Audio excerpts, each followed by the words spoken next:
Welcome, Rachel and Elvira, to the podcast. Thanks so much for being my guests today. Thanks so much for having us. Super. Um, I'm so excited to finally put faces to this beautiful organization because I feel like I interact so much just via email and scheduling drop-offs of donations, or with the people helping unload the donations at your warehouse. So it's so nice to finally see two of the beautiful humans who work with a sense of home. And I know probably everyone listening or anyone who's followed along with the Composed Living journey over the last 8 years, A Sense of Home is an organization that we talk about often because we love the work that they do, and we try to bring them as many of our wonderful client donations as possible. But I would love to hear your version of what you all do and, give everybody all of the wonderful highlights. Yeah, sure. So we are the after foster care community. We work with young people who have exited the foster care system when they're ready to move into their first apartment on their own and they're ready to sign that lease or have secured a place. We help them with either finding that housing or once they do have it, coming in and basically helping them create their home. We use donated furniture and home goods and pretty much fill their entire home with a group of volunteers in 2 hours, with everything that they could possibly need, from the bed to the sofa to the forks and knives. And a part of that also comes a community. And after someone has their home created, we then are part of their community, and we have events and access to referrals and resources for anything that they might need so that they continue to thrive and also have a feeling of community that they can continue to connect with after the foster care community. That's so awesome. One of the things that I think is so special about what A Sense of Home does is it goes so far beyond just giving someone, like, here's a sofa. It truly is building out the entire home. And I recommend everybody listening to follow your social media because they can see the home transformations, and it goes from completely empty or just a bare mattress on the floor to like full living room with rugs and curtains and art and coffee table books and a coffee table, like all the things that you would expect to see in someone's home. And I think it is the most incredible transformation. Yeah, and I think oftentimes, when we think about homelessness prevention and getting someone housed, it's not just the roof over the head. And I think what we've seen in the work that we do is that it really is making it a home and a space where someone feels safe and comfortable and valuable in, so that they can really thrive. And that's such a huge piece of it that oftentimes we don't really think about, but it's essential. Yeah, absolutely agree. Elvira, you are an alumni of the A Sense of Home program. Would you be comfortable sharing a little bit of your journey working with them? Yeah, definitely. So I had my home created back in 2020, 2021. And then it was during COVID time, so it's completely different than I didn't have like a traditional home creation. I did a warehouse pickup. So at that time, due to COVID, they weren't going into homes. So I came with my U-Haul truck to the warehouse and everything was pretty much set up, staged like if it was my home. And then they packed up the U-Haul for me, and then I took it back home. And I feel like the experience, it was just overwhelming for me. I think just being connected to someone and just like seeing people there who like took the time out of their day to create my home it was just like so like heart-filled and heartwarming. Like just it just made me feel good, really. I think just within my time within the foster care system, I went through a lot of challenges. I endured a lot of trauma. So just having that guard up of not, letting anyone in, and then just seeing like so many people that are like cheering for me and like actually want something positive for me versus being so wrapped around like everything's negative, nobody wants me to succeed. So I felt like that really sparked something in me, and I really wanted to stay connected with the organization. So I started paying it forward, And essentially what that is after you get your home created, you can then go volunteer to create someone else's home. So I did that for about a couple years, 2 years, like since 2020, 2021. And then just kept the relationship. And then last year had the beautiful opportunity. I'm now on the Sense of Home team. So That's now I'm an so employee. awesome. That's my journey with the Sense of Home. I love that. And I love the pay it forward part of what you all do. I think that's it's crucial, while it's wonderful to receive and feel uplifted in that way. I think it's also so special to give the former foster youth the opportunity to feel like they can also uplift somebody else. I think that's really, really special.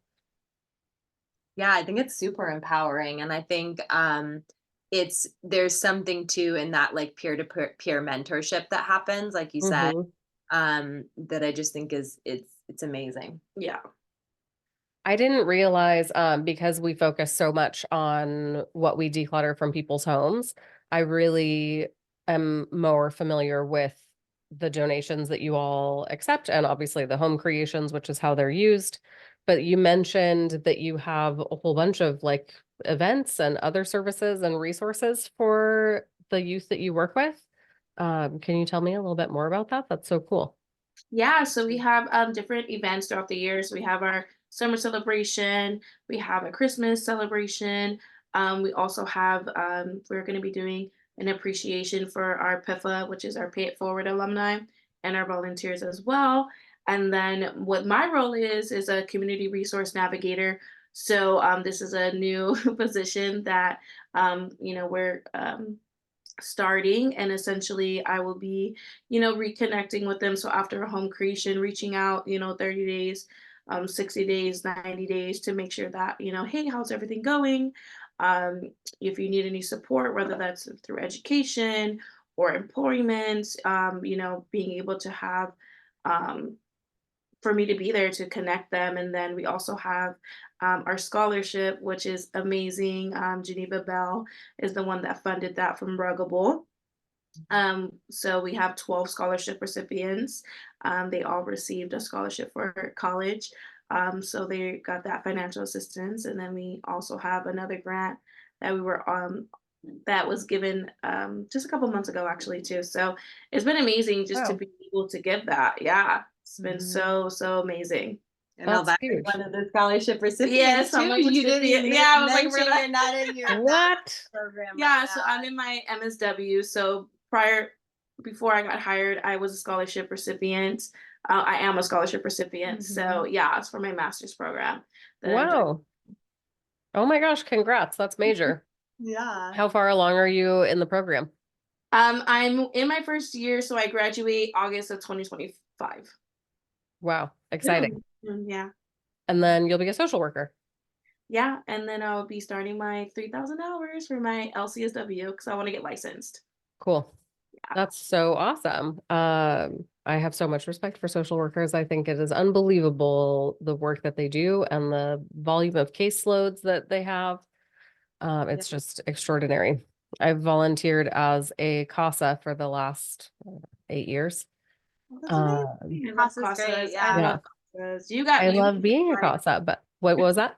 I was like, you guys are the real heroes here. Yeah. No, oh my gosh, not at all. It's like I'm so blown away by how many cases the social workers have and the amount of work that goes into that, It is so much emotion to hold all of those humans, and try to caretake for them and help them navigate their paths through life. And I think it's extraordinary. So congrats on your journey. That's so cool. Uh, yeah, I choose the teenagers with the CASA program because I have teenagers. I love teenagers. I was like, bring me all that teenage angst. It's going to be amazing. So my case right now, I have a 16-year-old and it's just so much fun. I really enjoy the time that we spend together. It's awesome. And I think he doesn't really understand what it is that my role is and just thinks I'm like a fun friend to go to the mall with, but Mhm. that's cool. And I'm here for that too. Great. Um, what are, so you mentioned in the very beginning, homelessness and foster youth. I don't know that people really understand fully the correlation between the two. Rachel, do you think you could share with us a little bit about that? I know this is one of your passions. Yeah, when young people exit the foster care system, whether that happens at 18 or they're receiving the extended support through 21, the risk of homelessness that they have is very high. 50% of our homeless population is has experienced being in the foster care at some point in time. So we know that that is, a systemic issue that needs to be addressed. And so, our goal is to get to a point where when young people are coming to us, that they haven't experienced homelessness at all, and that's still happening where there is a gap in the system and in the in the services that people are receiving. And so what we really want to work towards is, not only like moving more upstream to make sure that there was no period of homelessness by the time they come to us, but then also, sustaining that housing stability and ensuring that we are that community. And like Elvira was saying, if after someone is housed, if they are starting to need support with, food insecurity or losing a job and need, employment support, or we have access to free counseling, just being that community and that support system so that someone doesn't fall back into homelessness is really, important for us, with kind of continuing to have that community.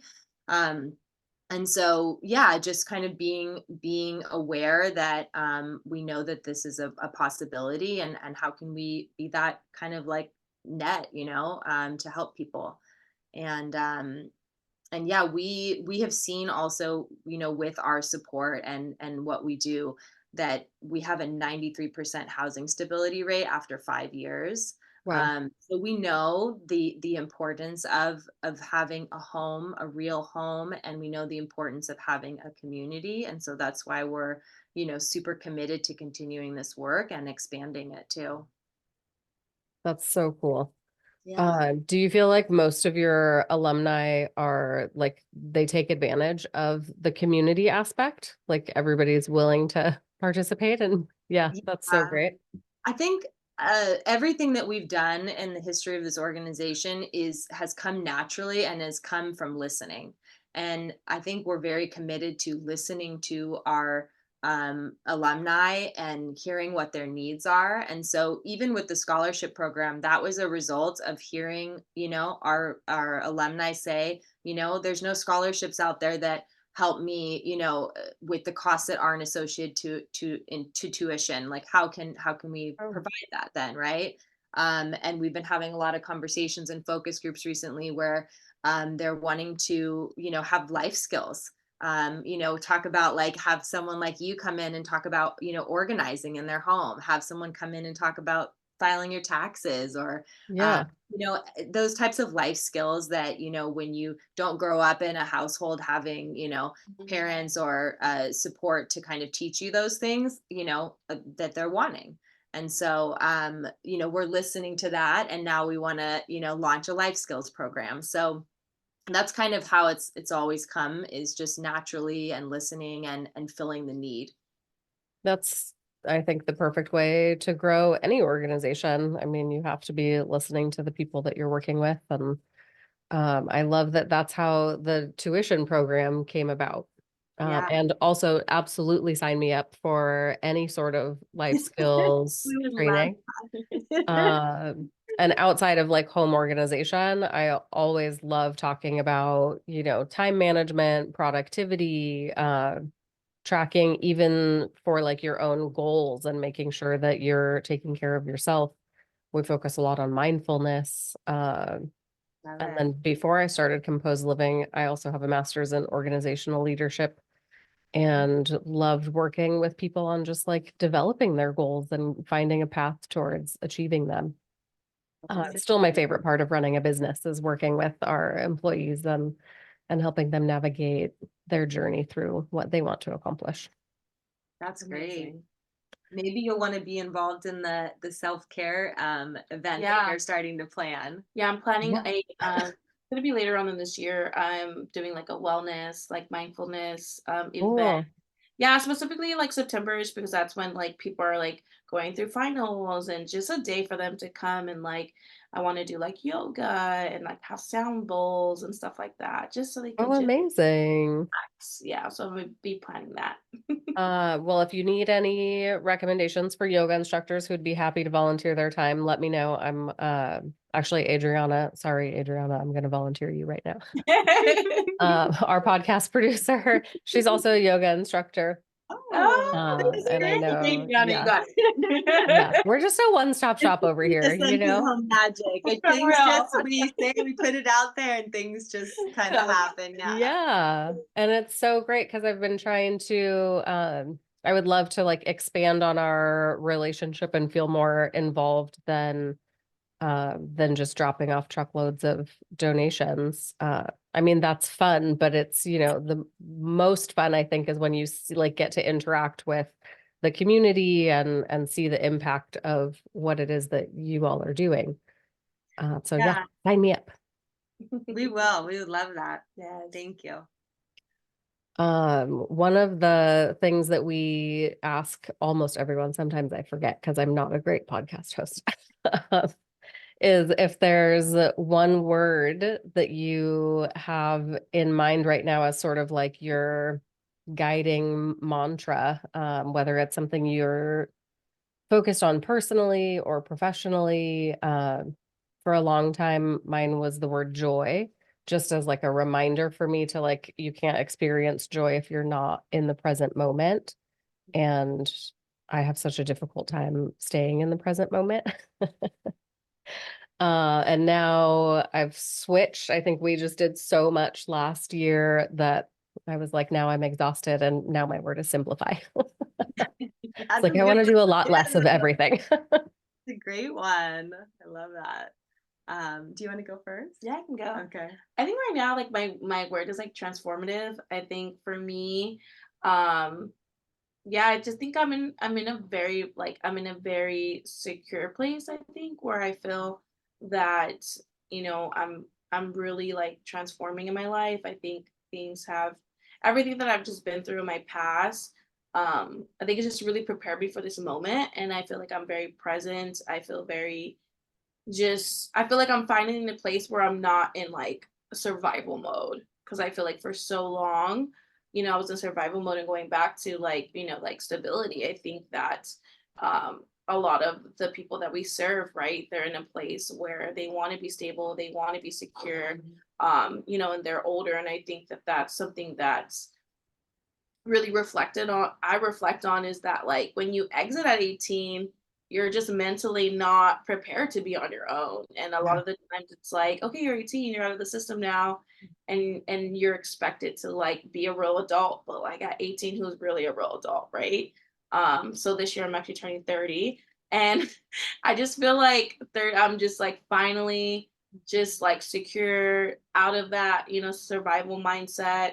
My life is transforming. I'm in my master's program, I'm a mother now, and just like being hopeful for the future that like it continues to transform and I continue to grow and I continue to be a positive advocate. I continue to, give back to my community. So I think that's for me right now, definitely. That's such a beautiful word. And I love that for you. I love this stage in your life. I also think like turning 30 was very pivotal in my own life. Sorry, I told them before we started recording that I have a terrible cold and my brain is not fully functioning today, but I'm doing my best. Uh, I feel like that was the first time in my life I felt like a proper grown up, and I was like, I have a job, I have an apartment, I don't have to ask my parents to help me pay my rent. Like, I felt like I can do this. I can really take care of myself in a way that feels like the life that I want to be living. So that's such an exciting time for you. But you also said something that's so deeply important and you can't transform. Like there's no opportunity for growth when you don't have stability or security or safety in your life. And so I think more than anything, it makes me so happy for you that transformation is your word, because that means that you are feeling those things now, and that's the most significant change and something everybody deserves to have in their life. Yeah. Yeah, this girl is amazing. She's doing it all. I don't know how you do it. Yeah. You sound like you're very busy over there. How old is your little one? Like, a lot of caffeine, no sleep. Yeah. Well, yes. Welcome to adulthood Yeah. and motherhood. And Jeez. motherhood. Yeah, I was Motherhood. gonna say. Yeah. My daughter is 6, and I'm like, I'm just starting to get full night's sleep. Wow. I know. Maybe this is why I love teenagers so much. I'm like, oh, they just mind their own business. It's like they eye roll you all the time and sigh and mutter about you under their breath. But, for the most part, they really take care of themselves. And it's your life gets, I guess it keeps it in balance, right? You deal with maybe some more on the emotional side as they transition towards adulthood, but also like they do their own laundry and they can make their own breakfast. So you take the good with the bad. Oh, that's so good. Yeah. What about you, Rachel? What's your word? I think my word is present. And Mm, I think for me, just being very busy, being, full-time working, full-time mom, um, I want to be present to what I'm doing. And I think actually, like, even just experiencing our home creations, and because I've been at a sense of home for 6 months now. Prior to that, I was working with an organization called Safe Place for Youth for 8 years. But when we do our home creations, there's something so there's like a joy and like an authenticity and a shared humanity experience that happens, and it's just really kind of like reignited my thoughts around like the importance of being like you're totally present in that moment, and you're totally present for those few hours that you're doing this thing and you're experiencing this thing as a community and for someone else and with them. And so just bringing that into other areas of my life, I think, is something that I've been trying to focus on, and I need to constantly remind myself of, when I pick up my daughter from school, like shutting everything else out and being present to her, and being with her, and not, being disconnected from my phone and from work, and just putting that down and being there with her. And then same thing with, when I'm here at work, and just being present to things, and really kind of enjoying the kindness and humanity and like the beauty of life is just something that I'm kind of very focused on right now. that's so lovely.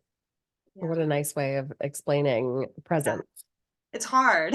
It's Yeah, hard. it is. Like we all, being parents, having career, like doing all of that, juggling all of that. It's really hard. And now that we're in a world of like having so much at our hands with our phones, it's Yeah. hard to disconnect. But I even like feel there's like a different energy when you're present, and that other people can feel that versus, being distracted. And so I'm just trying to focus on that. I love that. And it is really difficult. I mean, we do have the entire world at our fingertips in a little cell phone. Yeah. And, for anyone my age or older, that's not how we grew up. So this is a very new experience and extremely addictive. I think that has been shown over and over again. Or you can just watch what happens anytime you give a child a phone. They're just like, they don't ever look up again. It's hard. I had to start, my husband and I came up with a little ritual in the evenings specifically to focus on like that shift between working and rejoining our family and being able to be present. And so now I leave my phone. I don't even pick it up again after roughly 5 or 6 in the evening, because if it's sitting next to me on the coffee table, I'm just going to pick it up at random. It's like the weirdest impulse where I'm like, there's nothing pinged, nothing drove me to it. I just see it and I'm like, I must pick it up and just like swipe and see what's happened in the last 10 seconds. So I leave it in the kitchen and I try not to touch it until after breakfast the next day. But together, when my husband's ready to come out of his office, we light a candle that's on the coffee table. And that's the signal physically that we're done with work. We're not talking about work anymore. We're not checking emails. And we're together, either just the two of us or with the kids and hanging out for the rest of the night. And it's so nice to have that visual cue, you know? Mhm. I love that. I love that. I'm going to use that idea with my Yeah, daughter. good. Yeah, I love that. It's been really helpful. It seems like such a silly thing to struggle with, like transitioning out of work and into another mode. But when you get emails 24 hours a day, or you can work from home, I think it is a challenge. And yeah, now we have to craft these new ways of holding boundaries for ourselves. Yeah. And I think also what you were saying about like working from home too, like this kind of post-pandemic world, like I think even more so, it's like that shutting off. And like I'm even thinking too about our home creations and just this experience of being present and with strangers in a room, you know, and, Yeah. and doing this thing together, this sense of community. It's like almost a rare experience Mm-hmm. stage, you know, of the world. And but it's so important. It's so important to be present and be with other people and to listen and to experience together. And so yeah, I love that. I Yeah. love that you keep saying listen and connect. It was, I don't know if you're familiar with the book, The Daily Stoic, but it's like one of those books where you just read like one paragraph a day. Hmm. And today's paragraph was on the importance of, well, they're talking about not talking about yourself, but the second half of it was the importance of listening and connecting with other people. So it feels very universally aligned that that's what I read this morning. Now here we are with this conversation. How important it is, human connection. Yeah. Is there like a ritual or anything that happens with the home creations? Like, is there something that you always do? Yeah, there's multiple actually. Yeah. So like we always do our welcome circle. Hmm. So that happens at the start of the home creation where we all stand in a circle and we introduce ourselves and pretty much state, why, you came today. Hmm. And then towards the once after we do the reveal, we have something called a love jar. So every person that volunteers for that home creation will write like a love note, words of encouragement, or anything that you want. It all goes into a jar and they're all like in little heart-shaped notes. And we give that to the recipient along with all of our name tags. And it's just a physical, reminder of them of like this day and everybody that showed up. And Hmm. it's something tangible that they're able to, besides, the actual furniture in the home. But it's something to reflect on. And I think like even for myself as someone that has had my home created, I actually have all of my hearts in a shadow box in my house. That's, yeah, I have to take a picture of it. So I have my shadow box and it's like just a physical reminder of like we were saying about just like human connection. Like there are people out there that care. There are genuine people. And I think just like, with everything going on in the world right now, it's like hard to remember that, right? To Hmm. remember that there is, good people out there and that just Yeah. genuine care. And there's a lot of them, which I think is evidenced by how many home creations you all have done and continue to do on a yearly basis. Yeah. I think my husband and I were at the your annual gala to not the last one, the one before. And I don't remember, the number was like 800 something. Yeah, and now we're at a little over 900, so we're expecting to be at 1,000, you know, soon this year for Mhm. sure. Wow. So 1,000 home creations. Like imagine how many people it takes to donate the goods, how many organizations to foster your work through either monetary donations or furniture, and the people to show up and pick stuff up from the warehouse. And like it's manual labor, it's not easy to Yeah, move no, furniture into a moving is home. one of the top like stressful things in Yeah. anybody's life. There's like three Yeah. top stressful things, and one of them is moving. And yeah, exactly. I It's think not. it's incredible. And that's in how many years? 8 years now. Yeah, Yeah. in eight Wow. years. Yeah. I mean, that's like more than 2 houses a week. Yeah, Yeah. I some was weeks like, what's we're my doing, math here? some weeks we're doing 3, 4. Yeah, and our team is growing and there's a great need for us to be doing more. You know, we have a wait list right now of Oh, 30 really? Mhm. people who have submitted applications and are ready and ready to have their home created and Oh ready my to gosh. receive support. So we're growing. We're actually expanding our warehouse space Again? to Yeah. in a few months in May to right next door. We're going to be doubling our warehouse space and size because we have, people who want to donate and we don't have the space. And so we need to, Amazing. yeah, have more space so we can do more homes. And yeah, we're really excited because we know there's a need and we know the transformation that is possible. And so we're Yeah. excited to be able to grow more. So now the like organizer part of my brain has kicked in and I'm like, what? There's people on a waiting list? Like, what do we need to do to get these people off the waiting list? What needs to take place? Yeah. But truly, like, what does the organization need from the community to be able to make those homes happen faster? Yeah. Is it like volunteers? Is it timing? Yeah, it's a combination of all different kinds of things. It's, needing the home goods and the furniture, of course, so those donations, volunteers. We rely so heavily on volunteers to come to our warehouse and help us build furniture, help us organize, volunteers at home creations, of course.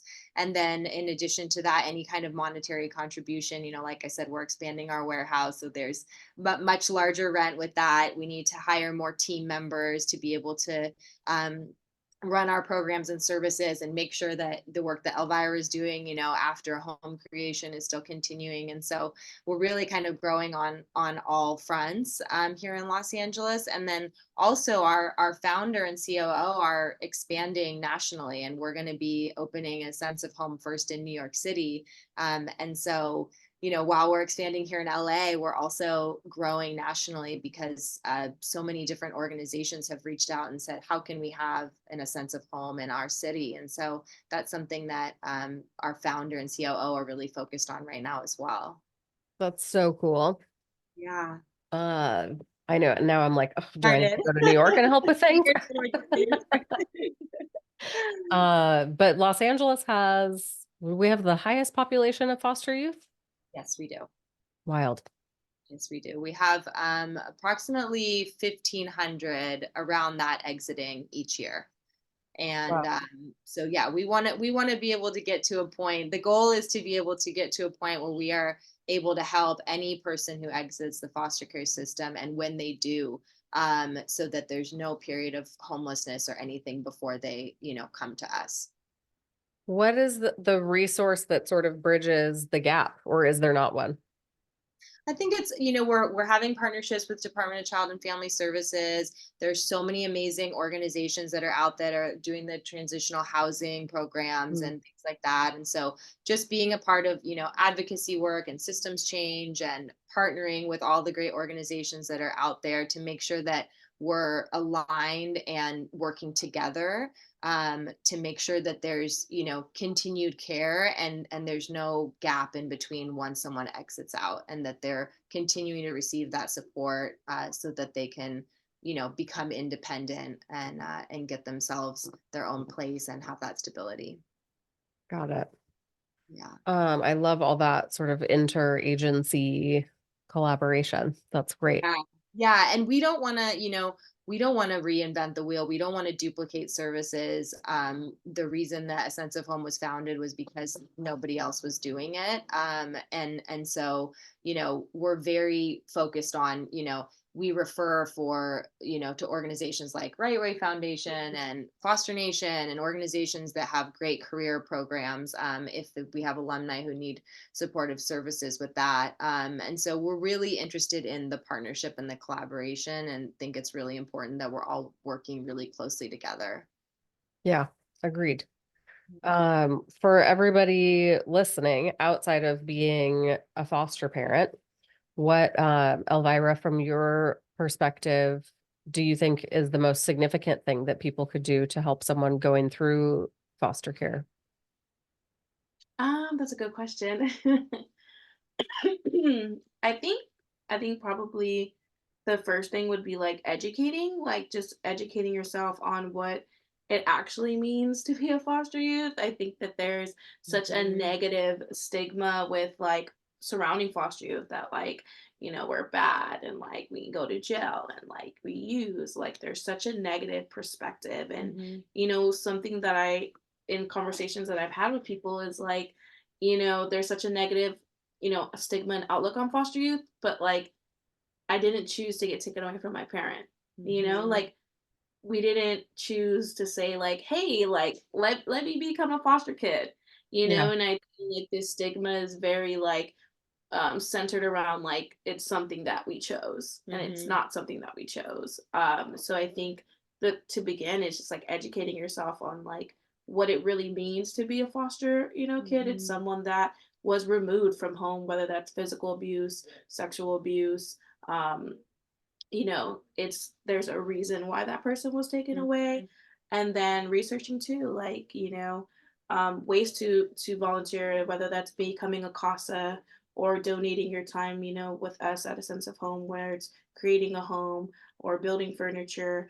I think just being connected, and I think it's the time of or even something as simple as like resharing a post on social media. That's a way of being supportive and advocating for foster youth, and just changing that perspective and understanding that we do come from trauma. And just because we're removed from a home that we were experiencing trauma doesn't mean that that trauma stops. Because i I would say that I experienced more trauma being in the system.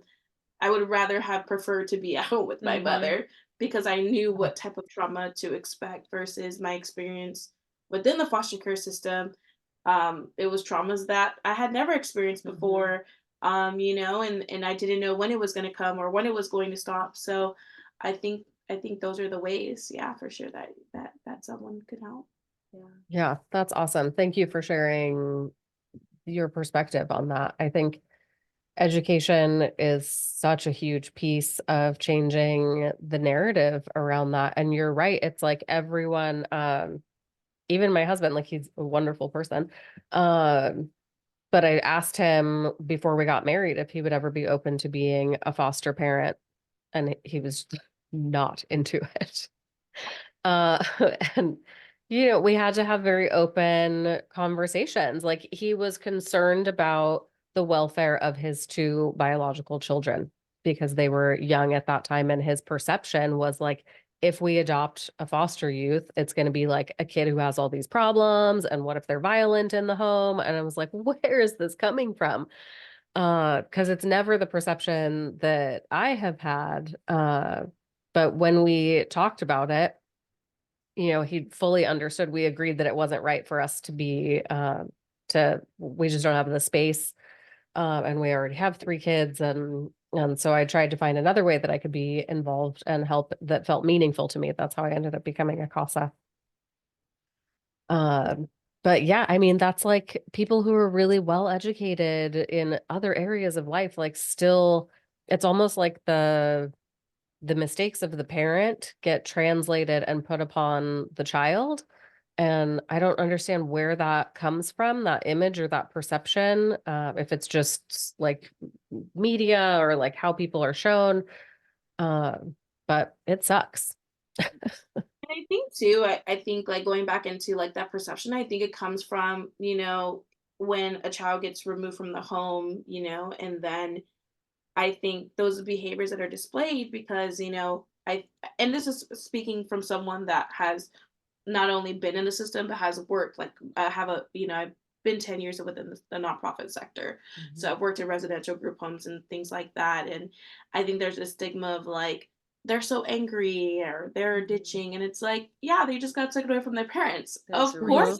they're angry. They're not depressed. Like, they're sad. Like, how Yeah. would you feel being removed, from a home? And then I think it's, again, the not listening of, like, this kid is sad, and then it just spirals into them having physical outbursts, and stuff like that, versus someone asking like what, like, in my time in care, no one ever asked me like, how do you feel? It was Mhm. always, you have to do this, you have to do that, and never Yeah. actually listening to the person, So I think just going through the foster care system and not being heard, that then transforms into either seeking, drugs or alcohol to medicate yourself. Mm-hmm. And then there's all these behaviors that then come that from the outside perspective, it looks like, oh, this is just a troubled kid, but not really going under the surface of, well, why is this person using?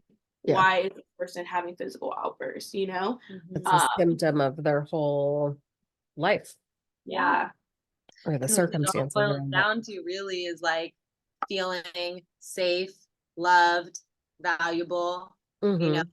things that any young person needs to be Yeah. able to be, successful and thrive and survive even, And how do you ever feel that sense of safety and security when, I mean, we haven't even touched on the point that like, how many times do you move if you remain in foster care for your whole life?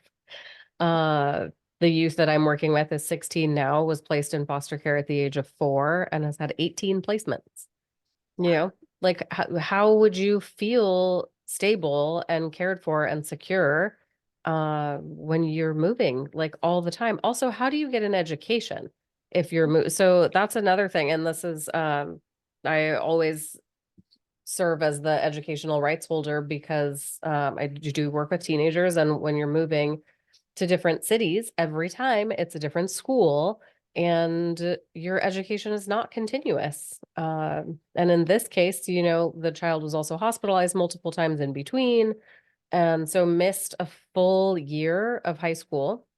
And, then it's like there isn't really any resources that are like, let's help you make up that time, It's more I'm trying to advocate for like, let's not just pretend like that didn't happen and be like, yeah, your grades are fine, you're going to graduate on time. Like, let's actually get an education that's going to be meaningful and helpful for this person's life moving forward. Uh, but yeah, there's so many things that are impacted, and even just the removal from the home in itself is a trauma. I could go on for this is so long, as I'm sure both of you could. But yeah, I love everything that A Sense of Home is doing to help the older youth and your alumni remain in beautiful homes. And also, I'm so happy to have learned about the resources that you're offering to build that community and keep them feeling connected and supported. Yeah. Yeah, I think it's great. And I think it's something too that I think just for me in general, from my, personal experiences that like I give it to Georgie and Melissa all the time. I'm like, I wouldn't even be in my master's program, had it not been for A Sense of Home. I don't think I would be as, stable. I think this is, I'm blessed that I'm able to, work for an organization that like I love. I love what I do. I love the organization, and it's just like an added bonus that I work here. But yeah, I just think that what we're creating, this sense of community is so important because people like myself, like I don't have family, I don't have support, and like even I had my home creation a couple years ago, and last year I had my baby, and they still gave me a crib and everything I needed, and it's just like it's just that essentially just that support, that community, it's like what other organization was gonna do that for me? No one. And it's just like embracing, being there for you through your, when you're going through bad times, and celebrating you with all of your accomplishments. I think it's such a beautiful thing that A Sense of Home is. Oh, that's so wonderful. And thank you both so much for the work that you're doing to help other people. Thank you so And much for thanks. being a part of it and what you're doing too. I think the other side of it too is like we talk about the young people, our recipients, and when they're alumni and the transformation that happens there. But I think it's also so much of it has to do with the community, being a part of it and our community-based model. And so what you're doing with A Sense of Home and what you're doing with CASA, it none of it could be possible without the community. It really is. That's the power of it. Yeah, absolutely. I volunteer with the Alliance for Children's Rights, but the Alliance of Moms, and that's their whole motto, is it takes a village. It really does. It does in parenthood. It does to make sure that all the people on the planet have the resources they need and the opportunity to experience happiness and health and to thrive. And so very happy to be a part of this community. And if anybody wants to work with you guys, they can go to asenseofhome.org is my guess. And we've got a space there where you can learn about volunteering opportunities. You can Cool. figure out how to donate your items. What's something cool that we do with the furniture items that get donated is you'll get a photo then of when the piece is in the home that's been created. So you can actually see that the piece of furniture that you're giving away is going into someone's home. Is that new, like in the last year? Yeah. Yes. When I started getting those emails, I was like, what is happening? This is amazing. I send them to everybody on my team because they Yeah. all, they're like doing the work of taking stuff out. So we all recognize like what it is that we've taken in. But it is so fun to see your pieces in a home creation. Yeah, and just know that it's going out, making someone else happy and being used elsewhere. And so much better than just putting it out on the on the side of the street, right? When you're Oh, done yeah. with furniture, give it to us. We'll take it. Yes. But yeah, so And you it's can not just furniture. You all take like small decor objects, you take coffee table books, anything bedding. in your home, anything Yeah, that's in your home, if it's in great, good, really good condition, we will take it. Yeah, anything and everything. I love that. I'm happy you used that phrase because that's how I coached my team. I was like, listen, does it go in your house? Then they'll take it. It's anything for the home. Oh, that's awesome. Yeah. Okay, well, thank you both so much for your time today. I loved chatting with both of you and learning a little bit more about a sense of home. And please truly keep me in mind if there's anything that I can do personally or that Compose Living can do as a team to help out with. I mean, we're game for all of it. We'll do a home creation. We're like expert furniture builders. I'll Amazing. speak to people on whatever you think would be relevant, all the things. Thank you. Yes. Thank you so much, Elsa, and thank you for having us today. And yeah, we're looking forward to more partnership together. Me too. Thanks Yeah. so much. And feel better. I Oh, know. Please. thank you.